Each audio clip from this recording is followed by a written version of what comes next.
Hello students, physics का अपना chapter हम पढ़ रहे थे प्रकाश परावर्तन तथा अपवर्तन।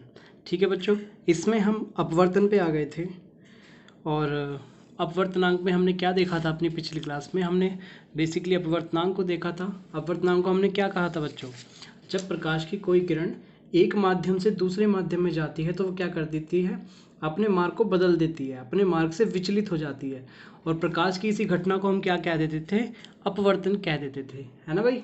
यही तो था अपवर्तन। चलिए, तो ये मेरा हो गया अपवर्तन। फिर हमने देखा था कुछ उदाहरणों की सहायता से कि दैनिक जीवन में हम अपवर्तन को कैसे होता हुआ देखते हैं। ठीक है, जिसमें हमने एक ग्लास में पेंसिल को मुड़ते हुए देखा था, तारों का टिमटिमाना, है ना। किसी जो फल फ्रूट्स होते हैं उसको पानी के बर्तन में डाल दे तो उनका आकार वास्तविक आकार से बड़ा दिखाई देता था, है ना बच्चों। याद आया आप लोगों को?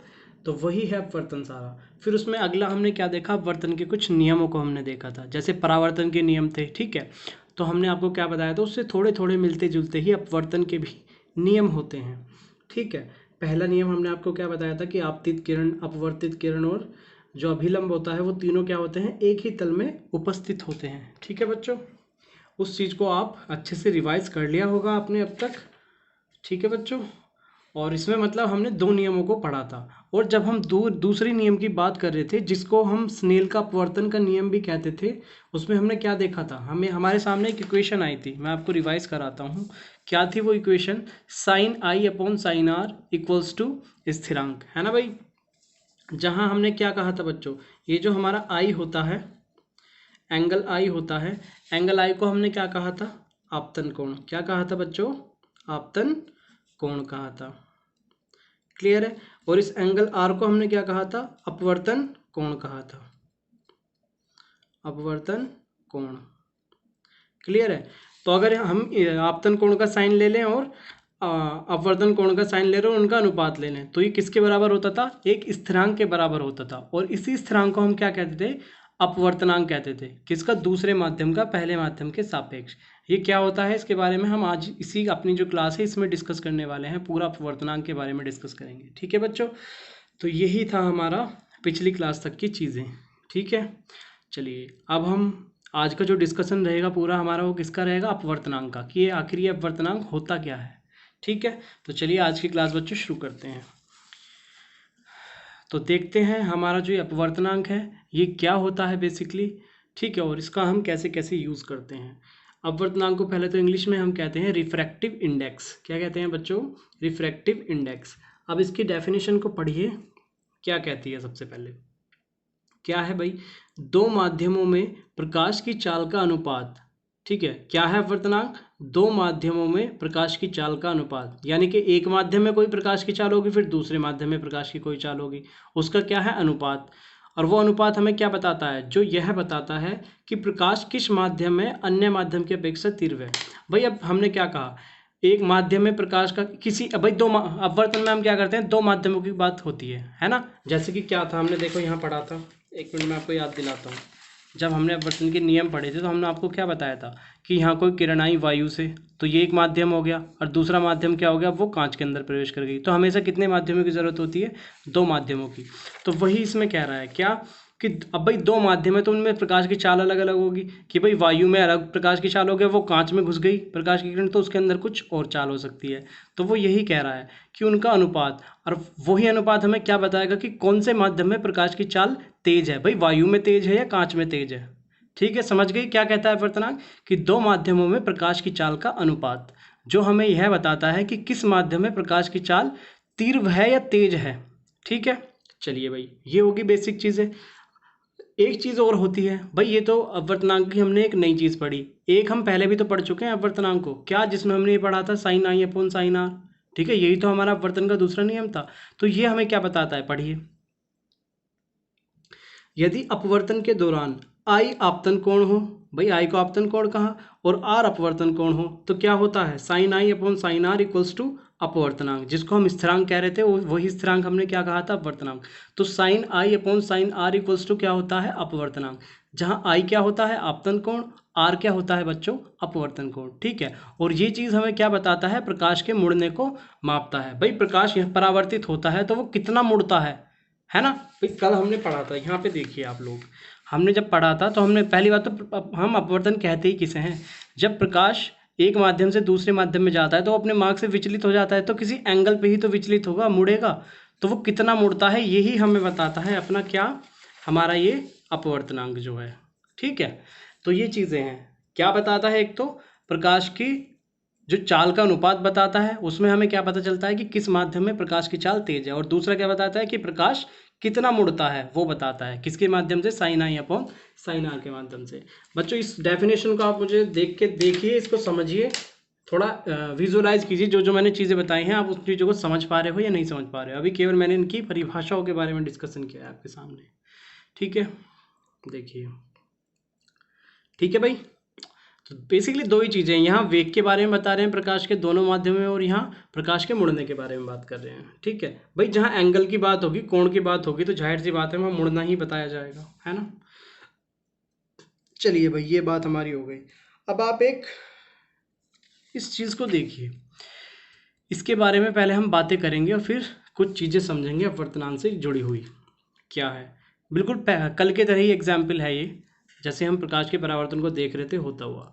अब आप एक बात समझ, बस इसमें हम कुछ 2-3 शब्दों को जानेंगे, वो बाकी और इसमें कुछ नहीं है। देखिए, अब ये एक कांच का आयताकार टुकड़ा ले लिया मैंने, क्या ले लिया, कांच का आयताकार टुकड़ा, इसको मैंने कह भी रखा है यहाँ पे कांच। ठीक है, और बाहर क्या है, इसके चारों तरफ वायु, क्या है बच्चों, वायु। भाई हमारे चारों तरफ सब कुछ वायु ही तो है ना। चलिए, अब क्या की हमने यहाँ से प्रकाश की किरण को आपतित की, कहाँ, इस वाले जो ये पृष्ठ है कांच का, इस वाले पृष्ठ के इस बिंदु पे, तो ये बिंदु क्या कहलाएगा, आपतन बिंदु, और आपतन बिंदु पर हम खींचते हैं अभिलंब, तो mn क्या है मेरा, ये अभिलंब।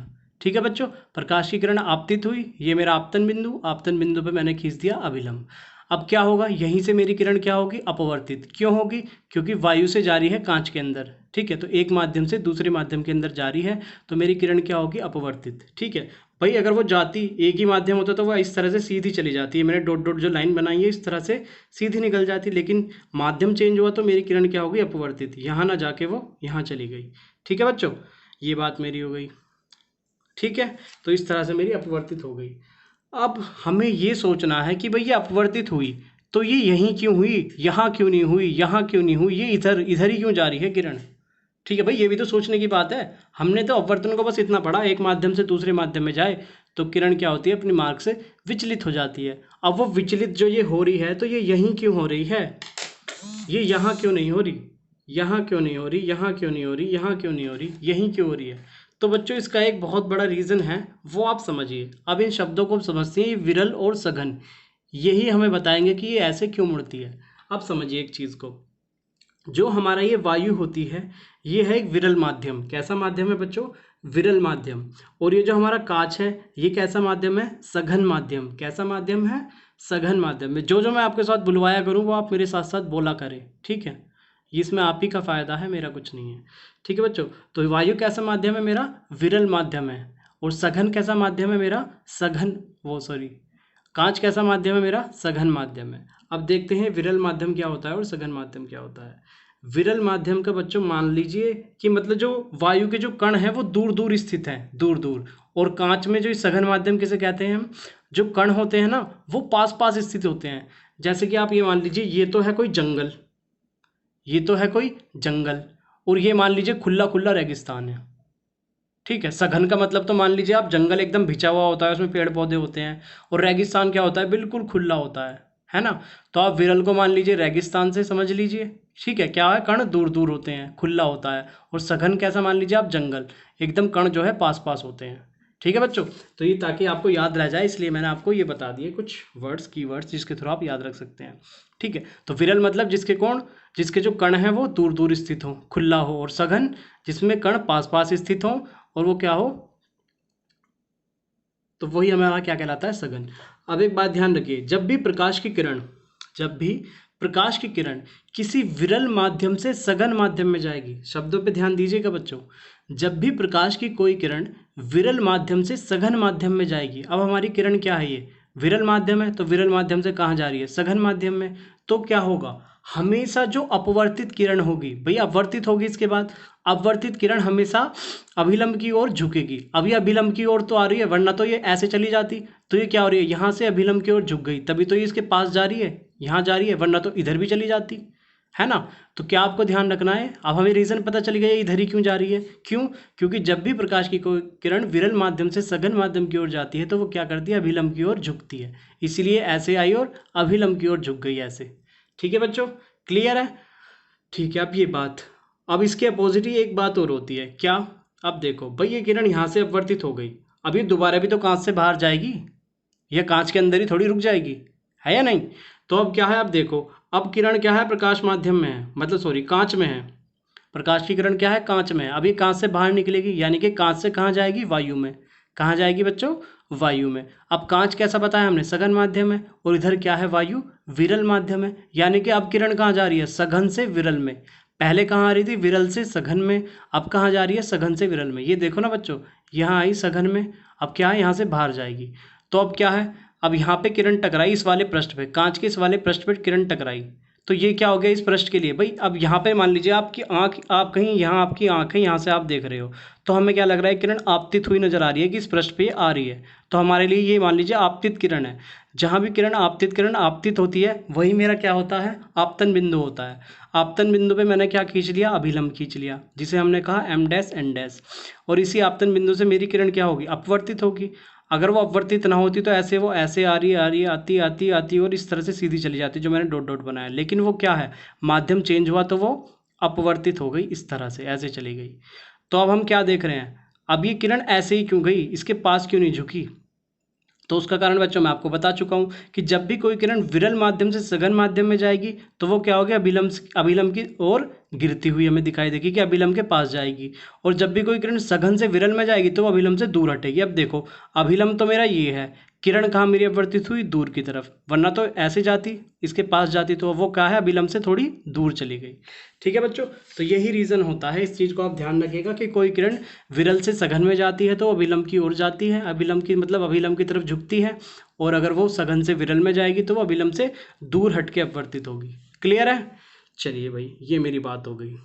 तो समझ गए आप किस तरह से किरणें अपवर्तित होती हैं, यही है इसका बेसिक रीज़न। ठीक है बच्चों, चलिए अब बात करते हैं अपवर्तनांक की बेसिक की। अब देखो भाई, इस शब्द को, पहले इस लाइन को पढ़िए आप, क्या लिखा मैंने, माध्यम 2 का अपवर्तनांक माध्यम 1 के सापेक्ष में। इस बात का क्या मतलब है भाई, माध्यम 2 का अपवर्तनांक माध्यम 1 के सापेक्ष में। पहले तो इसको लिखने का आप तरीका समझिए कि इसको लिखते कैसे हैं। माध्यम 2 का अपवर्तनांक माध्यम 1 के सापेक्ष में। अपवर्तनांक है किस माध्यम का, माध्यम 2 का, है ना। माध्यम 2 का अपवर्तनांक है, पर किसके सापेक्ष में, माध्यम 1 के सापेक्ष में। ठीक है तो 2 का, पर सापेक्ष किसका है, 1। तो इसको लिखने का तरीका होता है n2 1। ठीक है, इससे हम जब भी हमारे सामने ये लिखा मिलेगा n2 1, हम इससे क्या समझेंगे, n2 1 से कि भाई माध्यम 2 का अपवर्तनांक है, किसके सापेक्ष में, 1 के सापेक्ष में। ठीक है, n2 1 का क्या मतलब होगा, माध्यम 2 का अपवर्तनांक है 1 के सापेक्ष में। अब ये सापेक्ष वर्ड का जो लिखा है इसका क्या मतलब है, अब इस सापेक्ष वर्ड को समझते हैं। जैसे बच्चों एक बात, बेसिक एक चीज़ समझो, जैसे मैं कहूँ राम कि राम बहुत अच्छा लड़का है। मैंने एक सेंटेंस बोला, राम बहुत अच्छा लड़का है, यानी कि राम से अच्छा लड़का कोई नहीं है ना भाई। अब दूसरा सेंटेंस पे ध्यान दीजिएगा, मैंने कहा राम श्याम से अच्छा है, राम श्याम से अच्छा है। भाई अगर मुझे ये बताना होता कि राम सबसे अच्छा है तो मैं किसी का रेफरेंस नहीं देता, किसी का सापेक्ष नहीं लेता। अब मैंने किसका सापेक्ष लिया, श्याम का, कि राम श्याम से अच्छा है। तो इसमें सापेक्ष क्या है, कि जिससे मैं कंपेयर कर रहा हूँ। ठीक है, जिससे मैं कंपेयर कर रहा हूँ, किससे कंपेयर कर रहा हूँ, राम को सापेक्ष से, वो सॉरी श्याम से, तो श्याम क्या है, उसका सापेक्ष है। तो इसी तरह से ये सापेक्ष का मतलब होता है। ठीक है, यानी माध्यम 2 का अपवर्तनांक हम ले रहे हैं माध्यम 1 के सापेक्ष में। ठीक है बच्चों, तो ये होता है सापेक्ष का मतलब। चलिए भाई, ये मेरी बात हो गई।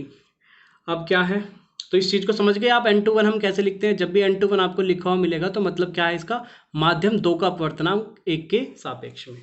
ठीक है भाई, ये हमने समझ ली इसकी टर्म। अब इस जो n2 1 है इसका एक फॉर्मूला होता है। क्या होता है इसका एक फॉर्मूला, क्योंकि हमने पहली ही लाइन क्या पढ़ी है, इसकी अपवर्तनांक की क्या पढ़ी थी हमने, कि ये बताता है कौन से माध्यम में प्रकाश का वेग तीव्र है। ठीक है ना, तो वेग की बात होगी यहाँ पे। प्रकाश का वेग की। ठीक है, तो इसी का फॉर्मूला है वेग की टर्म में। किसकी टर्म में? वेग की टर्म में। क्या होता है सुनिए, किसका फॉर्मूला है ये? n2 का। अब देखो भाई, n2 मतलब माध्यम 2 का अपवर्तनांक पहले की सापेक्ष में। तो इसका एक फॉर्मूला होता है, क्या है वो आपके सामने लिखा है, माध्यम 1 में प्रकाश का वेग। क्या है बच्चों? माध्यम 1 में प्रकाश का वेग अपॉन माध्यम 2 में प्रकाश का वेग। ठीक है, क्या मतलब है? यानी कि पहला ये वाला कंसिडर कर लो, जब भी n2 दिखे इसका मतलब आप कैसे लिखेंगे इस फॉर्मूले को? रटने की जरूरत नहीं है, 1 देख लो बस। पहले आप दूसरे वाला कंसिडर करो कि माध्यम 1 में प्रकाश का वेग और फिर दूसरा माध्यम 2 में प्रकाश का वेग। ठीक है, इस तरह से याद रखिए कि बाद वाले को लिखेंगे ऊपर और पहले वाले को लिखेंगे नीचे। क्लियर है बच्चों? क्या है तो n2 माध्यम 1 में प्रकाश का वेग और माध्यम 2 में प्रकाश का वेग। अब समझिए, अब वायु जो है, अब माध्यम 1 और माध्यम 2 हम किसे कहेंगे ये और समझिए पहले तो आप। तो क्या है बच्चों, देखो भाई, जहां भी मेरी किरण जाएगी, जहां भी मेरी किरण जाएगी, कहाँ जा रही है मेरी किरण? किस में जा रही है? कांच को मतलब आप माध्यम 2 मान लीजिए, कांच को माध्यम 2 मान लीजिए। ठीक है, और वायु को माध्यम 1 मान लीजिए। तो मेरी किरण कहाँ जा रही है? कांच में। जहाँ भी मेरी किरण जाएगी उसी को मैं माध्यम 2 लूँगा। क्या लूँगा बच्चों? माध्यम 2 लूँगा। ठीक है, यानी कि जहाँ भी मेरी किरण जाती है उसी का मुझे अपवर्तनांक निकालना होता है। यानी कि देखो, मेरी किरण कहाँ से जा रही है? वायु से जा रही है। किसके अंदर जा रही है? कांच के अंदर जा रही है। यानी कांच का अपवर्तनांक लेंगे हम, किसके सापेक्ष में? वायु के सापेक्ष में। ठीक है, समझ रहे चीज़ों को? फिर से ध्यान से सुनिए इस चीज़ों को बच्चों, अपने दिमाग में उतार लीजिए बस इन चीज़ों को। ये समझ में आना बहुत ज़रूरी है आपके लिए। क्या कहा मैंने कि प्रकाश की किरण, भाई जहाँ पर हमारी किरण जाएगी, मेरी किरण कहाँ जा रही है? वायु से जा रही है। कहाँ जा रही है? कांच के अंदर जा रही है। तो जहाँ किरण जाती है उसी का अपवर्तनांक हम लेते हैं। तो हम क्या कहेंगे? कांच का अपवर्तनांक किसके सापेक्ष में? वायु के सापेक्ष में। अब मान लीजिए जो कांच माध्यम है ना हमारा, इसको मैंने मान लिया माध्यम 2। ठीक है, तभी तो मैंने लिखा कांच इक्वल्स टू 2। ठीक है, और वायु को मैंने मान लिया माध्यम 1। तो मेरी किरण कहाँ जा रही है? माध्यम 2 में। तो इसीलिए मैंने ये लिया है n2। क्या लिया है मैंने? n2, यानी कि दूसरे माध्यम का अपवर्तनांक पहले के सापेक्ष में। और दूसरा माध्यम क्या है मेरा? कांच। ठीक है, दूसरे का क्यों लेते हैं? क्योंकि कांच के अंदर ही मेरी किरण जा रही है। ठीक है, ये बात मेरी हो गई। अब इसका फॉर्मूला हमने क्या पढ़ा? माध्यम 1 में प्रकाश का वेग डिवाइडेड बाय माध्यम 2 में प्रकाश का वेग। माध्यम 1 में प्रकाश का वेग मान लिया मैंने v1 है। क्या है? v1। और माध्यम 2 में प्रकाश का वेग मान लिया मैंने v2। तो इसको हम कैसे लिख सकते हैं? v1/v2। कोई प्रॉब्लम बच्चों इसमें? ठीक है, सिंपल है चीज़ें, कोई बहुत बड़ी बात नहीं है इसमें। अब थोड़ा सा आगे बढ़ते हैं, अब थोड़ी सी चीज़ों को और समझते हैं। एक और मैंने ये फिगर से ड्रॉ की है, इसमें देखिए, इसमें मैंने क्या किया? अपनी किरण, एक माध्यम लिया मैंने कांच। क्या लिया बच्चों? कांच। एक माध्यम लिया मैंने पानी। क्या लिया? पानी। कांच को मैंने मान लिया माध्यम 1, पानी को मैंने मान लिया माध्यम 2। क्लियर है? फिर से सुनिए, कांच है मेरा एक माध्यम, इसको मैंने माध्यम 1 मान लिया, पानी को मैंने माध्यम 2 मान लिया। ठीक है, अब पानी कैसा माध्यम है? पानी माध्यम होता है विरल। कैसा माध्यम होता है बच्चों? विरल। और कांच कैसा होता है? सघन। ठीक है, विरल और सघन मतलब, विरल मतलब जिसके कण दूर दूर हो जैसे रेगिस्तान, और सघन मतलब जिसके कण पास पास हो जैसे जंगल। ठीक है, यानी कि खुला खुला और थोड़ा भिचा भिचा टाइप। ठीक है, अब देखिए, अब हमने क्या अपनी किरण को भेजा यहाँ से हमने आपतित की किरण। ठीक है, यहाँ से किरण आपतित की, यानी कहाँ से जा रही है? कांच से जा रही है। किस में? पानी में जा रही है। कांच से जा रही है किस में? पानी में। तो यहाँ मेरी किरण टकराई, यही मेरा आपतन बिंदु है। तो आपतन बिंदु पे मैंने क्या खींचा? अभिलंब। ये जो डॉट डॉट लाइन है ये क्या है? अभिलंब है। क्या है बच्चों? अभिलंब है। अब यहाँ पे हम, यहाँ से मेरी किरण अपवर्तित होगी क्योंकि एक माध्यम से दूसरे माध्यम में जा रही है। ठीक है, वो भी किस में? सघन से विरल में। किससे? सघन से विरल में। और जब सघन से विरल में जाती है तो क्या होता है? अभिलंब से दूर हटती है किरण। ठीक है, याद आया आपको? मैंने क्या बताया था? जब भी विरल से सघन में जाती है तो क्या अभिलंब के पास जाती है, और जब भी सघन से विरल में जाती है तो अभिलंब से दूर हट जाती है। ठीक है, तो अब क्या है मेरी? सघन से विरल में ही तो जा रही है, तो यहाँ मेरा अभिलंब है, और यहाँ तो ये अभिलंब से दूर हट जाएगी, वरना तो ये ऐसे चली जाती इसके पास, मतलब बीच, इनके बीच से ऐसे चली जाती। ठीक है तो ये बात होगी मेरी। ठीक है बच्चों, इतना मेरा क्लियर। अब इसका अपवर्तनांक देखते हैं हम कैसे लिखेंगे। अब देखो भाई, अपवर्तनांक हम कैसे लिखते हैं? माध्यम 2 का अपवर्तनांक माध्यम 1 के सापेक्ष में। ठीक है, उसको हम कैसे लिखते हैं? n2। अब हमारा दूसरा माध्यम कौन सा है? दूसरा माध्यम क्या है मेरा? पानी। तो 2 की जगह मैंने लिख लिया पानी। और पहला माध्यम क्या है मेरा, कांच। क्या है बच्चों, कांच। तो कांच को तो 1 की जगह मैंने लिख लिया कांच। तो इसको मैं कैसे पढ़ सकता हूँ कि पानी का अपवर्तनांक कांच के सापेक्ष में, पानी का अपवर्तनांक कांच के सापेक्ष में। क्लियर है बच्चों, ये बात हो गई।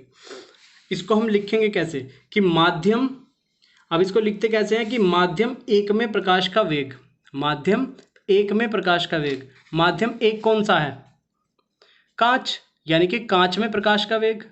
ठीक है, तो क्या लिखेंगे v1। ठीक है, और माध्यम 2 में प्रकाश का वेग, माध्यम 2 कौन सा है, पानी। क्लियर है, या फिर इसको और कैसे लिख सकते हैं, v1 क्या है, सॉरी ये 1 का मतलब क्या है, कांच। कांच को इंग्लिश में कहते हैं बच्चों ग्लास। क्या कहते हैं, ग्लास। ठीक है, तो मैं इसके नीचे ऐसे लिख लेता हूँ g, ताकि मुझे पता रहे किसका वेग है। और 2 क्या है, पानी, तो पानी को कहते हैं वाटर, तो v के नीचे लिख सकता हूँ मैं w। ठीक है, तो इससे मुझे पता रहेगा मैं किसका ले रहा हूँ। ठीक है, तो इस तरह से हम इन चीज़ों को, इक्वेशंस को लिखते हैं बच्चों। ठीक है, बस इतना ध्यान रखिएगा कि वेग कैसे लेते हैं, दूसरे वाले को पहले ले लेंगे। जैसे इसको देख के हम क्या कह सकते हैं कि पानी का अपवर्तनांक कांच के सापेक्ष में। अब जब इसका फॉर्मूला लिखेंगे वेग की टर्म में, तो कैसे लिखेंगे, कांच वाले का पहले लिखेंगे वेग और पानी का बाद में। भाई कांच का पहले लिखा है ना, कांच को मैंने क्या क्या कहा, ग्लास, तो वेग लिखा मैंने कांच का, और डिवाइडेड बाय पहले वाला क्या, पानी, तो इसको मैंने लिखा नीचे वाटर का वेलोसिटी। ठीक है बच्चों, तो इस तरह से इनकी इक्वेशंस को लिखते हैं। थोड़ी सी और एक और बात कर लेते हैं। क्या है बच्चों, नीचे हमारे सामने लिखा है निरपेक्ष अपवर्तनांक। निरपेक्ष का मतलब बस आप इतना जान लीजिए, इसमें एक नया वर्ड हमारे सामने आएगा, निर्वात। पहले मैं आपको बताता हूँ कि निर्वात क्या होता है। निर्वात बच्चों आप एक ऐसा माध्यम मानो जहाँ कुछ भी नहीं होता। ये मान लीजिए, अब भाई देखो, आपको मैंने एक कमरे में बंद कर दिया, वहाँ उस कमरे में कुछ नहीं है, तो आपके चारों तरफ क्या है, एटलीस्ट वायु तो होगी भाई, वायु तो होगी। अब निर्वात को आप ऐसा माध्यम मान लीजिए जहां वायु भी नहीं है, कुछ भी नहीं है, मतलब वायु भी नहीं है, उसको मानिए आप निर्वात की, मतलब बिल्कुल खाली है, वायु भी नहीं है। ठीक है, उसको आप निर्वात मान सकते हैं। अब पढ़ते हैं निरपेक्ष अपवर्तनांक हमारा क्या होता है। इसमें हम पढ़ते हैं माध्यम पानी का अपवर्तनांक निर्वात के सापेक्ष में, माध्यम पानी का अपवर्तनांक निर्वात के सापेक्ष में। तो इसको कैसे लिखेंगे, अपवर्तनांक है किसका, पानी का, तो सबसे पहले लिखेंगे n पानी, और दूसरा किसके सापेक्ष में, निर्वात के, तो दूसरा लिखेंगे निर्वात। ठीक है बच्चों, क्लियर है। चलिए, अब मैंने लिखा n पानी, ये जो मैंने डैश लगाया इसका क्या मतलब है, निर्वात। निर्वात मतलब खाली, इसलिए मैंने डैश लगा दिया, बस एक ब्लैंक। ठीक है, मतलब ये निर्वात है। तो इसकी इक्वेशन में क्या लिखूंगा, इसकी इक्वेशन क्या लिखते हैं, दूसरे वाले का वेग पहले लिखते हैं, दूसरा क्या है, खाली है, तो मैंने लिखा वेग खाली। ठीक है, वेग खाली यानी वेग निर्वात का, और डिवाइडेड बाय फिर दूसरे का वेग नीचे लिखते हैं, क्या है, वेग पानी का। ठीक है बच्चों, तो पानी में प्रकाश का वेग। अब निर्वात में या खाली में जो प्रकाश का वेग होता है उसे हम डिनोट करते हैं सी से। किससे डिनोट करते हैं बच्चों, सी से। तो मैंने लिख दिया वी खाली की जगह सी, यानी सी का मतलब क्या है, निर्वात में प्रकाश का वेग।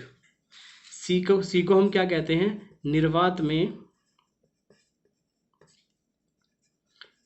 में प्रकाश का वेग। क्लियर है बच्चों, और इसकी वैल्यू होती है 3 × 10⁸ मीटर प्रति सेकेंड। क्लियर है, ठीक है। और नीचे तो मेरा है ही कि पानी में प्रकाश का वेग। फिर से समझिए, निरपेक्ष अपवर्तनांक क्या होता है, माध्यम पानी का अपवर्तनांक निर्वात के सापेक्ष में। ठीक है, अपवर्तनांक हम किसका ले रहे हैं, पानी का, लेकिन हम सापेक्ष किसका ले रहे हैं, निर्वात का। ठीक है, कि पानी का तो अपवर्तनांक हम ले रहे हैं, लेकिन सापेक्ष क्या है, निर्वात के सापेक्ष। तो इसको लिखेंगे कैसे, n पानी निर्वात, यानी कि पानी का अपवर्तनांक निर्वात के सापेक्ष में। इसको हमने आगे देखा, पानी और फिर यहाँ डैश सा लगा दिया। ठीक है, मतलब आप यहाँ निर्वात मान लीजिए, कोई मतलब नहीं इसका, खाली वाली आप ना भी लिखे तो भी कोई दिक्कत नहीं। इस खाली का मतलब मैंने इतना बस इसलिए लिखा है ताकि आपको याद रहेगा कि निर्वात मतलब खाली, जहाँ वायु भी ना हो। ठीक है, और फिर उसका वेग कैसे लिखते हैं कि दूसरे वाले का वेग पहले लिखते हैं और डिवाइडेड बाई पहले वाले का वेग नीचे लिखते हैं डिनोमिनेटर में। ठीक है, बटे में। तो ठीक है, तो वेग किसका, खाली वाले का, डिवाइडेड बाय वेग पानी का। अब मैंने आपको कहा, क्या कहा, ये जो खाली है यानी निर्वात का जो वेग है, इसको डिनोट करते हैं हम सी से, तो डिवाइडेड बाय वी पानी, और सी को हम क्या कहते हैं, निर्वात में प्रकाश का वेग, जिसकी वैल्यू होती है 3 × 10⁸ मीटर प्रति सेकेंड। तो ये होता है बच्चों मेरा निरपेक्ष अपवर्तनांक। ठीक है, तो यही है बेसिकली मेरा अपवर्तनांक। ठीक है, ज़्यादा कुछ इसमें है नहीं बताने के लिए, वैसे तो बहुत कुछ है, बस सारी चीज़ें समझने की हैं, इसमें कुछ रट्टाफिकेशन वाली चीज़ें नहीं है।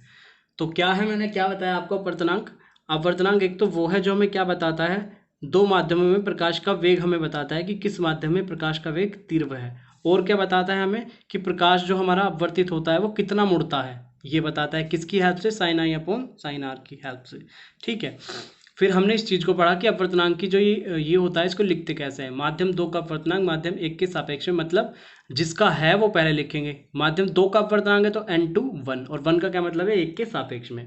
फिर हमने इसका सूत्र देखा, क्या होता है, n2 1, यानी कि जो बाद वाला है यानी 1 उसका वेग पहले लिखेंगे, क्या, माध्यम 1 में प्रकाश का वेग, और फिर ये 2 है इसका वेग बाद में, माध्यम 2 में प्रकाश का वेग। ठीक है बच्चों, इसको हमने v1 अपॉन v2 कह दिया। v1 से मतलब माध्यम 1 में प्रकाश का वेग, v2 मतलब माध्यम 2 में प्रकाश का वेग।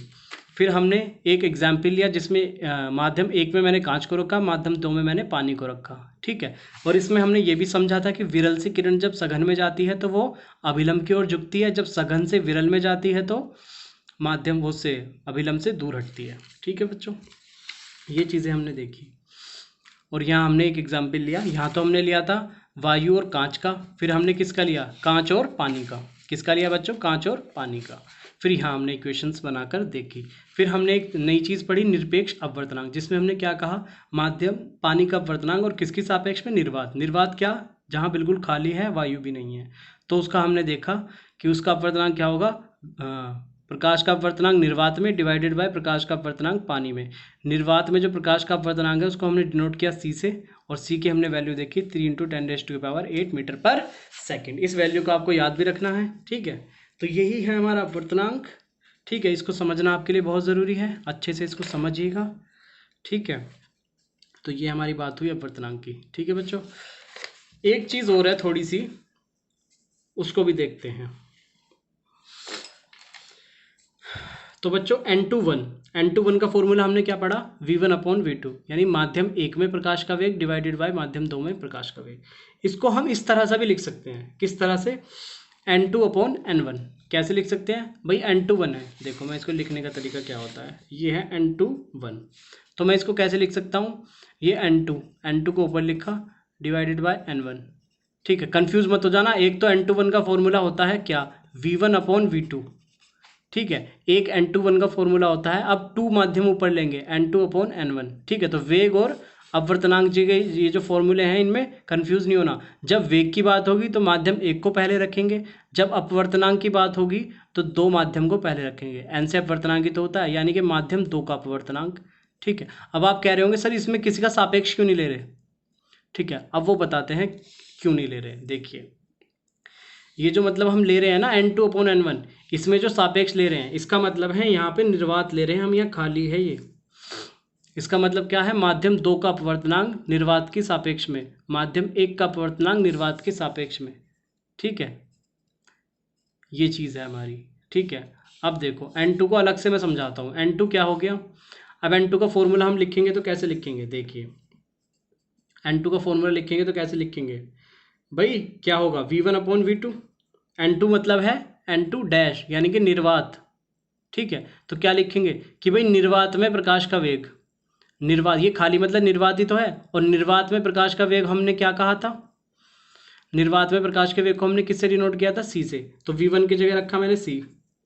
ठीक है, और क्या है ये 2, तो यानी कि माध्यम 2 में प्रकाश का वेग, उसमें उसको मैंने v2 ही लिख दिया, तो n2 की वैल्यू क्या आ गई मेरी, c अपॉन v2। इसी प्रकार n1 की वैल्यू क्या आ गई मेरी, कि निर्वात में प्रकाश का वेग c है और माध्यम 1 में प्रकाश का वेग, इस तरह से लिख लिया। तो क्या आ गया बच्चों मेरा, n2 की वैल्यू मुझे पता है, n1 की वैल्यू मुझे पता है। ठीक है, तो n2 और n1 की वैल्यू मैंने क्या रख दी अपने, इसको भूल जाइए, अब n2, हाँ बस इसको याद रखिए, n2 1 को मैंने क्या लिख दिया, n2 अपॉन n1। ठीक है, और n2 अपॉन n1 की वैल्यू मैंने वैल्यू जो निकाली है वो उसको मैंने यहाँ पुट कर दिया। n2 की वैल्यू क्या है, c अपॉन v2, n1 की वैल्यू क्या है, c अपॉन v1। इसको आगे सोल्व करेंगे तो मेरा ये बन गया, c से c मेरा कट जाएगा और मेरा क्या बन जाएगा, v1 अपॉन v2। ठीक है, तो यानी कि जहाँ से हमने चलना शुरू किया वहीं हम आ गए। ठीक है, तो इस प्रकार ये वैल्यू निकाली जाती है। ठीक है, इसको भी बहुत ज़्यादा याद रखने की आपको ज़रूरत नहीं है, बस आपको याद क्या रखना है मैं आपको वो बताता हूँ, बस मैंने आपको बताया है कि ये आता कैसे है।